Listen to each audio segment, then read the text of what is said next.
भाजपा की सरकार बनेगी, यह बात तो लगभग राजनीति के सभी जानकार मान रहे थे। लेकिन इस बार वोट प्रतिशत की बात करें तो किसी को अनुमान नहीं था कि प्रत्याशी प्रचंड बहुमत से ऐतिहासिक जीत भी दर्ज करेंगे।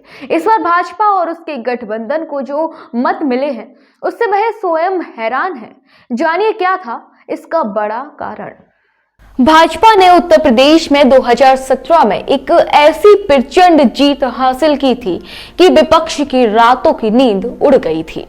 वह भी उस वक्त जब मुख्यमंत्री का चेहरा तक प्रस्तुत नहीं किया गया था। हिंदुत्व की बात करने वाले और अल्पसंख्यकों पर बड़ी व सीधी भाषा का इस्तेमाल करने वाली योगी जी को प्रदेश का मुख्यमंत्री बनाया जाएगा, यह बहुत कम लोग उम्मीद जता रहे थे।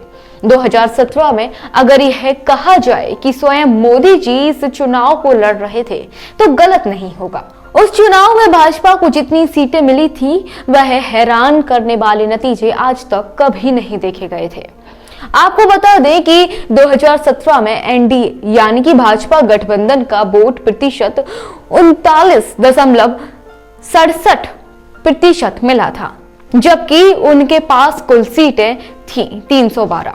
इसके बाद अगर बीएसपी की बात करें तो बीएसपी को 22.23% मत प्राप्त हुए थे, जबकि सीटें मिली थी मात्र 19।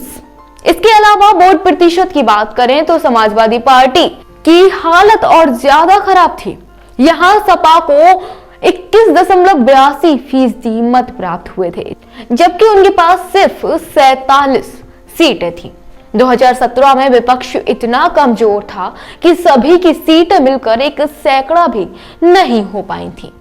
इसके बाद माना जा रहा था कि भाजपा की सीटें कम होंगी तो वहीं उनका वोट प्रतिशत भी कम हो सकता है। लेकिन भारतीय जनता पार्टी की सीटें जरूर 2017 से कुछ कम हो गई, लेकिन वोट प्रतिशत में उछाल देखने को मिला है, जिससे यह माना जा सकता है कि भाजपा की आज भी मोदी की लोकप्रियता में कोई कमी नहीं आई है। वहीं पहले सिर्फ मोदी का चेहरा सामने था, अब मुख्यमंत्री योगी आदित्यनाथ न सिर्फ उत्तर प्रदेश के सबसे लोकप्रिय नेता बन चुके हैं, बल्कि कुछ जानकार उन्हें मोदी के बाद देश के अगले प्रधानमंत्री का दावेदार मानने लगे हैं। आपको बता दें कि 2022 चुनाव के बाद जो आंकड़े सामने आए हैं उससे विपक्षियों की नींद हराम हो गई है।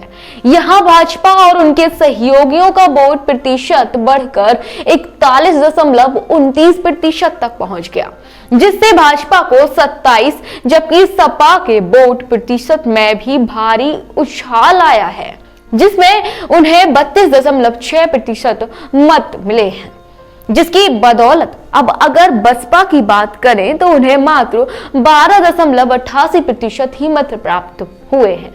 और यही कारण रहा कि मायावती को मात्र एक सीट में ही गुजारा करना पड़ा। चलिए अब हम बताते हैं कि भाजपा को कैसे इतने मत प्राप्त हुए कि जिसकी स्वयं भाजपा के नेताओं को भी उम्मीद नहीं थी। दरअसल इस पूरे चुनाव पर अगर आप नजर डालेंगे तो सबसे भाजपा को जिताने के लिए दो पार्टियों ने भाजपा का बड़ा सहयोग किया, जिसमें सबसे पहला श्रेय जाता है बसपा सुप्रीमो मायावती को, जो चुनाव से पहले ही अपनी हार स्वीकार कर चुकी थी। यही वजह रही कि उन्होंने पूरे उत्तर प्रदेश में सिर्फ औपचारिक तौर पर ही प्रचार प्रसार किया था, जबकि एक समय था कि मायावती की रैलियों में जो भीड़ नजर आती थी उसे संभालना मुश्किल होता था। दरअसल आपको एक बात और बता दें कि पिछले लोकसभा चुनाव में मायावती सपा के साथ हो चली थी, लेकिन बुआ और बबुआ की इस जोड़ी को उत्तर प्रदेश की जनता ने सिरे से नकार दिया था। हालांकि मायावती के इस निर्णय से सपा को कोई खास फर्क नहीं पड़ा, लेकिन बसपा का पारंपरिक वोट भाजपा की तरफ सरक गया। इसके अलावा यह भी इतिहास बताता है कि मुस्लिम वोट आज तक किसी एक पार्टी का होकर नहीं रहा। यह वोट उस तरफ प्रभावित होता है जो पार्टी भाजपा को टक्कर देने में सक्षम होती है, और उत्तर प्रदेश में ज्यादातर सीटों पर सपा ही भाजपा को टक्कर देने में सक्षम थी। इसलिए अल्पसंख्यक को ज्यादातर वोट सपा को गया है। सपा के वोट प्रतिशत में उछाल का भी यह एक बड़ा कारण है। अब अगर बात करें अनुसूचित जाति या फिर जनजाति के वोट बैंक की, तो आपको बता दें कि स्वयं बसपा सुप्रीमो अपनी हार को भांप गई थी और ऐसे में सत्ताधारी दल के साथ रहने में उन्हें ज्यादा सुरक्षा महसूस हुई, क्योंकि यह सभी 5 वर्षों में समझ ही गए हैं कि बाबा का बुलडोजर का रुख किस ओर हो किसी को नहीं पता। इसके अलावा अगर बुंदेलखंड की बात करें तो बसपा के बुंदेलखंड प्रभारी लाला राम अहिरबार भी बुंदेलखंड में बसपा के गिरते स्तर के लिए विशेष रूप से जिम्मेदार हैं, क्योंकि लाला राम अहिरबार पर हमेशा से टिकट के लिए मोटी रकम मांगने का आरोप भी लगता रहा। ऐसे में बुंदेलखंड के कमजोर प्रत्याशियों को मैदान में उतारना भी कहीं ना कहीं बसपा के गर्त में जाने का कारण रहा। उदाहरण के तौर पर बबीना विधानसभा से कृष्णपाल राजपूत का टिकट काटकर कमजोर प्रत्याशी दशरथ राजपूत को क्यों टिकट दिया गया? इसके अलावा झांसी से सीताराम कुशवाहा का टिकट काट दिया गया, जबकि झांसी विधानसभा में इन दोनों ने 2017 में ज्यादा खराब प्रदर्शन नहीं किया था। इसके अलावा मऊरानीपुर काफी विरोध होने पर भी पूर्व मंत्री के पुत्र रोहित रतन अहिरबार को थमा दिया गया था, जिसके बाद क्षेत्रीय नेताओं ने लालाराम अहिरबार पर टिकट दिलाने के नाम पर पैसे की मांग का आरोप लगाया था। शायद इसलिए अब जनता बुंदेलखंड से बसपा को पूरी तरह से नकार चुकी है और बसपा का वोट भी सपा को समर्थन तो फिलहाल करता नहीं दिख रहा था। ऐसे में काफी हद तक यह वोट भी भाजपा की तरफ गया है। इसके अलावा रही सही कसर असदुद्दीन ओवैसी ने पूरे उत्तर प्रदेश में आकर जहां जहां से चुनाव लड़ाया वहां उन्होंने सपा के वोट में सेंध लगाई। हालांकि ज्यादा कुछ वह भी नहीं कर पाए, लेकिन उन्होंने सीधा फायदा भाजपा को पहुंचाया। अब अगर ऐसे में यह कहा जाए कि बसपा ने भाजपा की भी टीम की तरह चुनाव लड़ा है तो गलत नहीं होगा, क्योंकि इस बात की पुष्टि उनका यही स्टेटमेंट करता है कि मतदान से पहले उन्होंने यह कह दिया था कि अब अगर बसपा हारती देखे तो भाजपा को वोट दे देना, लेकिन सपा को वोट मत देना। और नतीजा अब सबके सामने है। फिलहाल भाजपा की इस जीत के बाद उत्तर प्रदेश में लोकसभा का रण भी भाजपा के लिए आसान नजर आ रहा है। सर, इस विधानसभा चुनाव 2022 में जो भारतीय जनता पार्टी को एक प्रचंड बहुमत मिला है और पहले से अधिक वोट प्रतिशत में उछाल आया है, इस प्रचंड जीत का श्रेय आप किसको देना चाहेंगे? ये तो देखो, जो ये इलेक्शन हुआ है विधानसभा का, इसमें भारतीय जनता पार्टी का करीब 2% वोट बढ़ गया पिछले उससे। पहले था 39% और 41.9 हो गया। इसका पूरा श्रेय तो मोदी जी और योगी जी के काम को जाता है। लॉ एंड ऑर्डर, महिलाओं की सुरक्षा, गरीब लोगों को खाद्यान्न, पेंशन, किसान सम्मान निधि और पूरे प्रदेश में जो गुंडागर्दी का माहौल सपा ने पैदा किया था 2012 में से 17 तक, उसको पूरी तरह से ध्वस्त कर देना। जो बुलडोजर की, उनको तो बोलने की तहजीब नहीं है। माननीय पूर्व मुख्यमंत्री अखिलेश जी की जबान पर कंट्रोल नहीं है। कभी भी राजनीति में कोई राजनीति करे, अभी एक राजनीति का आपने एग्जाम्पल नहीं देखा।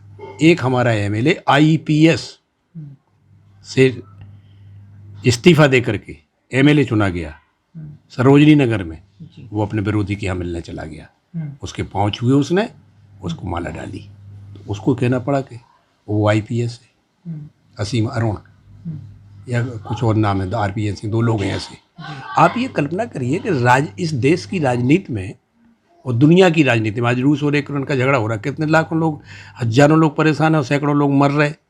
हिंदुस्तान में तो बगैर खून खराबे की सत्ता स्थानांतरित होती है। तो अखिलेश जैसे लोग जब योगी को गंजेड़ी भंगेड़ी या चिलमची कहेंगे, या राहुल गांधी जैसे लोग जब नरेंद्र मोदी को नाली का कीड़ा और चौकीदार चोर कहेंगे, तो जनता तो आजकल सबकी जेब में पूरा देश पड़ा है, दुनिया पड़ी है। सॉफ्टवेयर या सोशल मीडिया या सूचना तंत्र इतना घर कर गया है कि आपके बेडरूम में भी है वो, तो तुम किसको वो करते? तो उस पर तो किसी का श्रेय नहीं है। केवल मोदी जी का काम, सबका साथ, सबका विकास, सबका विश्वास, सबका प्रयास और उनके काम करने की शैली। अभी आपको मैं एक फोटो दिखाऊंगा, मोदी जी की माँ की और योगी जी की माँ की फोटो छापी है लोगों ने, जी। कल ही जारी हुई है वो। जब मैंने वो फोटो दोनों देखी तो हमें अपनी माँ याद आ गई। आप बताओ, यहाँ कोई समाजवादी पार्टी का या बहुजन समाज पार्टी का आदमी, हम नाम भी लेके कह सकते हैं, चाहे तुम्हारे तिलक चंद अहरवार हो और चाहे लाला राम अहरवार हो, इनकी 10 साल पहले क्या हैसियत थी, आज क्या हैसियत है। चंद्रपाल सिंह यादव की 20 साल पहले क्या हैसियत थी, आज क्या हैसियत है।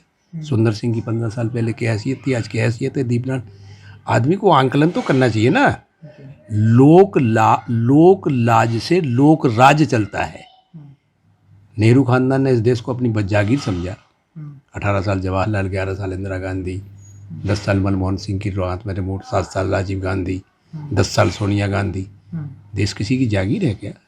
देश तो एक उस आम आदमी के वोट से देश तैयार हुआ है जो हैंड टू माउथ है, रोज कुआ खूदता है, रोज पानी पीता है, जो अपने बच्चों को, अपनी बीवी को, अपने घर द्वार को, अपने उनको, और मस्त रहता है वो। उसे टाटा बिरला डालमिया से, अडानी अडवाणी से कोई लेना देना नहीं है। इसके ऊपर टिप्पणी की थी बीबीसी ने आज से करीब 20 साल पहले कि पूरी दुनिया में जो मैच्योर हुआ है डेमोक्रेसी, वो केवल इंडिया में मैच्योर हुई। ये मार्क टेली और सतीश जैकब ने किताब लिखी अमृतसर, जब इंदिरा गांधी का मर्डर हुआ, Amritsar the last battle of madam Gandhi, कि जितना भारतीय मतदाता होशियार है, संसार का America, England, Switzerland, Canada, Spain, Australia, Germany, those who are the high profile intelligentsia country of the world, वे नहीं है इतने। जी। तो कोई जानता था? किसी को पता ही? साहब अपने अपना अनुमान लगा रहे थे। इतनी भीड़। स्वामी प्रसाद मौर्य ने कहा कि मैं उनको घर दिखा दूंगा, दिन में तारे हो, मैं बनाता हूँ, मैं बैठाता हूँ, वे ही हार गए। उनकी मोड़ी खचोड़ी छिपे वोट मांगने जाने पड़ो, अपने ऊपर हमला कराने पड़ो। हम तो राष्ट्रीय अध्यक्ष रहे उनके, सबसे पहले हम ही ने इंटरव्यू दिया था। जनता खामोश थी बिल्कुल इस चुनाव में, और उसने डिसीजन उसी समय ले लिया था जब चुनाव डिक्लेयर हुआ था कि हमें इन्हें दोबारा लौटाना है। ये तो गलती हो गई थोड़ी। स्वामी प्रसाद मौर्य के इशू को लेकर के थोड़ा बीजेपी सहम गई, तो 50-60 टिकट कटने से बच गए। अगर वो 50 टिकट और कट जाते तो 12 मंत्री नहीं हारते इनके। 83 टिकट काटे बीजेपी ने, 83 सीटें जीत गई, और अगर 60 सीटें और काट देते तो उसी अस पे पहुंचती। एक बात। दूसरे, जितने 403 एमएलओ में 312 एमएलए थे बीजेपी के, और बाकी करीब 312 और 24 उनके सहयोगियों के थे। उनकी तो हम नहीं जानते, वो तो दूसरा वो है। लेकिन 3 से 12 एमएलओ में अगर 200 एमएलए भी मोदी और जी की कुछ चरणों पे चढ़े होते तो 3/4 बहुमत आता, 350 सीटें आ जाती। लेकिन हम किसी का नाम नहीं ले रहे, बुंदेलीखंड की बात करें या यहीं की बात करें, एक भी एमएलए मोदी के और योगी जी के कसौटी पे खरा नहीं उतरा। ये तो वोट जनता ने मोदी और योगी जी के नाम पे डाला है। ऐसा भी माना जा रहा है कि जो ये वोट प्रतिशत बढ़ा है भारतीय जनता पार्टी का, इसमें कहीं ना कहीं कुछ लोग ऐसा मान रहे हैं कि बसपा सुप्रीमो मायावती को ऐसा आभास हो गया था कि अब उन्हें जीतना नहीं है, इसलिए उन्होंने भारतीय जनता पार्टी की बी टीम होने का दायित्व पूरा किया है। और यही कारण रहा है कि क्षेत्र के जो नेता भी उन्होंने उतारे, अपने मजबूत नेताओं के टिकट काट के कमजोर नेताओं को टिकट दिए। ये प्रश्न इसलिए समीचीन नहीं है आपके करना कि पिछले चुनाव में मायावती जी को 19% वोट मिला था। जी। मिला था, और सीटें मिली थी 19। मायावती और बीजेपी को वोट मिला था 39%, और समाजवादी पार्टी को वोट मिला था 21 या कितना 22-23%। वोट सबसे ज़्यादा किसका बढ़ा? बीजेपी का तो 1.9% वोट बढ़ा, 2.9। सपा का वोट बढ़ा, सपा का वोट कितना बढ़ा? अब 9.13%, 33% के लगभग। तो बताओ, 9-10% जिसका वोट बढ़ गया हो, सीटें घट गई हो, वो अलग बात है। लेकिन बीजेपी ने, सपा ने कड़ी टक्कर दी भाजपा को, और भाजपा का तो वोट 2% वोट बढ़ जाना, कोई परसेंट वोट बढ़ जाना थोड़ी है। मायावती का तो वोट घट गया 9%, 19 से 13% पे आ गई, 6%। मायावती ने पिछले जब पहला नारा लगता था बामन ठाकुर बनिया चोर, बाकी सब DS4। ये पहला नारा है काशीराम जी का 60 के दशक का।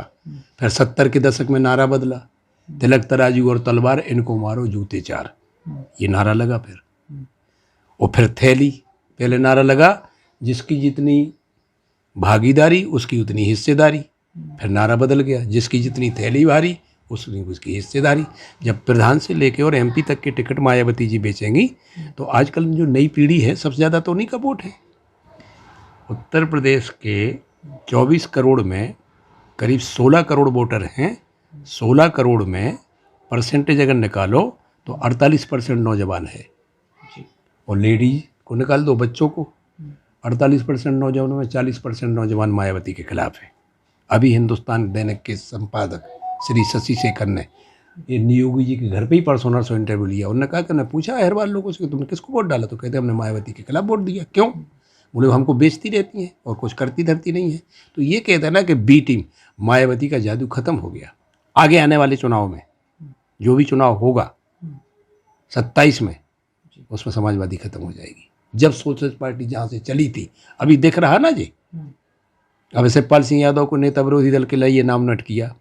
मुलायम सिंह की आंखें में जाने पर जो समाजवादी पार्टी का लूट का पैसा सैफई में रखा है, जब उसकी बंदरबाट होगी, मैं आपके सामने कह देता हूँ, हम रहें ना रहें, आप इसको देखना कि किस तरीके से जो कांग्रेस का अस्त्र हुआ नहीं, एक सीट कांग्रेस की, जिसका लगातार 54 साल तक शासन रहा हो उत्तर प्रदेश में, जिसने 10-10, 11-11 कब, गोविंद बल्लभ पंत, संपूर्णानंद, चंद्रमान Gupta, Chaudhary Charan Singh, Hemvati Nandan Bahuguna, Vir Bahadur Singh, Narayan Dutt Tiwari, Kamlapati Tripathi, these multi personality can be became the chief minister of Congress. कहाँ है कांग्रेस? एक सीट, और वो महिला इसलिए जीत गई कि वो बहुत ज़्यादा सेवा करती है वहाँ।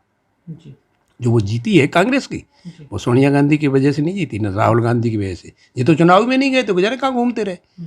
उनका कोई, आज पेपर में आ रहा था कि कब इस्तीफा दे दें, आज वर्किंग समिति, अभी खबर देखी नहीं। इसलिए कांग्रेस की तर्ज पर बस सपा चली जाएगी जब कभी भी विरोध होगा। अभी तो 8-10 साल कुछ नहीं होने वाला। जी तो हमने पहले इंटरव्यू दे दिया था, तो ये कहते ना कि बसपा उनकी B टीम रही, कुछ लोग कहते OBC B टीम रही, C टीम रही। वह क्या नुकसान किया आपको मालूम? थोड़े बहुत नहीं, रिजल्ट क्या आया उनका? कितने? 4 सीटें सपा को हराई उनने, 4 सीटें भाजपा को हराई, तो वे 0 हो गए, सब शून्य पे आ गया। वो इतने झांसी में उनका कैंडिडेट खड़ा था। सीताराम कुशवाहा के बारे में हमने एक इंटरव्यू दिया था, हम कुशवाहा राजा जी हमने सुना था, आपने चलाया था कि को है सीताराम कुशवाहा। 8 नेता हैं झांसी में, सीताराम कुशवाहा के संग एक भी नहीं था। तो आपको मालूम 25% वोट डाला कुशवाहा ने सीताराम को। 50,000 वोट मुसलमानों का है, 60,000 वोट काछियों का है, जिसमें 15,000 वोट मिल गया होगा सीताराम को, लेकिन 40,000 वोट मुसलमानों को मिला सीताराम को। तो 40 और 10 50, और बाकी यादव फुटकर वोट मिल गए, 15 तो 71,000 पे पहुंच गए। सीताराम कुशवाहा को अगर कुशवाहा ने वोट डाला होता तो नेक टू नेक चुनाव हुआ होता झांसी का। जिस दिन वो मीटिंग चल रही थी वहाँ थापक बाग में, हम उसके चीफ गेस्ट थे, जब आप लोगों ने कवरेज किया था, उसी समय पता चलता गया था कुशवाहा सबके खिलाफ है। जितने नेता थे एक भी सीताराम के साथ नहीं थे। तो ये कह देना कि उसको क्यों नहीं वोट डाला मुसलमानों ने, जबकि OBC ने कैंडिडेट खड़ा किया था। 3,000, 4,000, 5,000 वोट इतने तो आए, कितने आए? बहुत कम है, 2300 वोट। 2300 वोट 50,000 में 2300 वोट। इसके माने मुसलमान का साथ नहीं दिया। वे BJP के खिलाफ जो जीत रहा उसको वोट दिया, और फिर वो हार गया, और 77-78 हज़ार से हार गया। एक रिकॉर्ड बन गया, इतिहास है एक। झांसी जैसी सीट पे जहाँ 50,000 से MLA चुना जाता हो, वहाँ के MLA ने उसे 77,000 वोट से हराया, 78,000 से। That is a record voting. इसलिए कोई ना किसी की B टीम है ना C टीम है, सबका जादू उतर रहा। ऐसा माना जाता है कि विधानसभा चुनाव जो होता है ये उत्तर प्रदेश का लोकसभा चुनाव के लिए सेमीफाइनल होता है, और यहाँ से भारतीय राजनीति की स्थिति तय होती है। तो ऐसे में उत्तर प्रदेश में 2 साल बाद जब लोकसभा चुनाव होगा तो भारतीय जनता पार्टी के सामने विपक्ष के रूप में कौन खड़ा होगा? क्या विपक्ष जो है वो विहीन खत्म हो जाएगा यहाँ से पूरी तरह से? ये भारतीय राजनीति में ये माना जाना, अब तो 5 सीटें घट के चली गई उत्तराखंड में, 80 सीटें बची हैं, पहले 85 सीटें थी। तो दिल्ली का रास्ता उत्तर प्रदेश से होकर गुजरता है। और हमने या यहाँ के मतदाता ने या हमारी पार्टी ने, जिसके हम कार्यकर्ता हैं, ये साबित किया कि पहले हमने 83 सीटें जीती थी, फिर हमने 73 जीती, 73 और 2 75 जीती। अब मैं आपसे कह दे रहा हूँ, हम कोई फोरकास्ट करने वाले मतलब ज्योतिषी नहीं है। आगामी आने वाले लोकसभा के चुनाव में बीजेपी का कोई प्रतिद्वंदी नहीं होगा।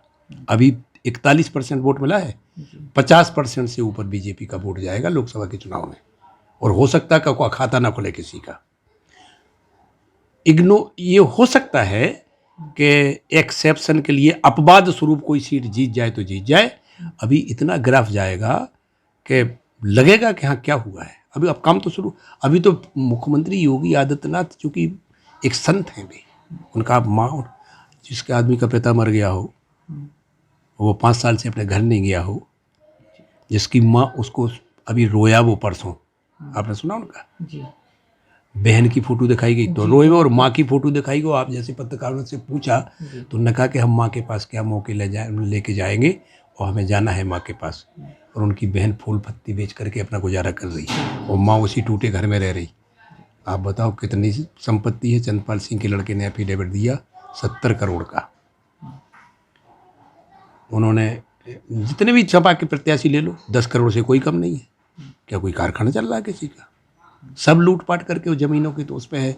इसलिए ये कहते हैं ना कि आगामी आने वाले 2024 के चुनाव में लोकसभा में कौन प्रतिद्वंदी होगा, कोई प्रतिद्वंदी नहीं होगा। तब बहुत परिस्थितियाँ बदल चुकी होंगी। अब समझ में आ गया कि बुलडोजर किस पे चलना चाहिए। पहले तो लखनऊ स्तर पे बुलडोजर चला। आज के अखबार में खबर छपी है, डीआईजी का बयान है झांसी का, रेंज का, योगेंद्र सिंह का, कि 138 माफिया हैं झांसी में। पढ़ा आपने जी? उनके ऊपर सारी निकालो किसकी कितनी प्रॉपर्टी, सबकी ज़मीनें और जब्त करो। हमारे टहरोली के भी 2 है, एक हमारे गांव को आसाराम कुशवाहा है, एक धन सिंह यादव है टहरोली का। ऐसे 138 हैं। जब बुलडोजर चलेगा तो फिर किसका वोट का किसका फायदा होगा, बताओ आप। और पूछो आप। Bureau report, Lucknow.